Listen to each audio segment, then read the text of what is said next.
पट्टामुंडेरे अभावनीय घटना बन्या स्रोतरे भासीगले दुई व्यक्ति जड़े उद्धार होता बेले अन्य जनक मृत्यु होईछि। मृतक श्रीरामपुर पंचायत पाड़पाटणा गाँवर दीनबंधु धल।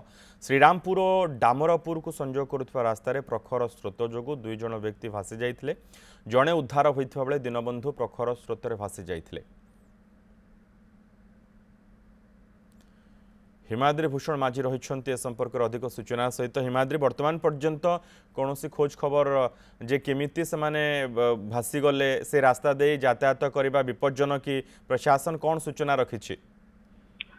देखो मनोज वर्तमान जहाँ बन्या छाड़ी जाते पुनर्बार ब्राह्मणी बन्या आसी तेरे ये जो दुई व्यक्ति जन घर हूँ श्रीरामपुर और डामरपुर आसी। डामरपुर गोटे छोटिया मार्केट अच्छी दैनंदिन निजर जो कार्यपाई आसी जीवा समय दुई जन जाक प्रखर स्रोत भासी जाते भासी जावा बर्तमान किसी स्थानीय लोक से उद्धार कर जड़े उद्धार होता बेले दीनबंधु धल जी व्यक्ति से बर्तमान बयस अत्याधिक से मृत्युवरण कर देखा मिली।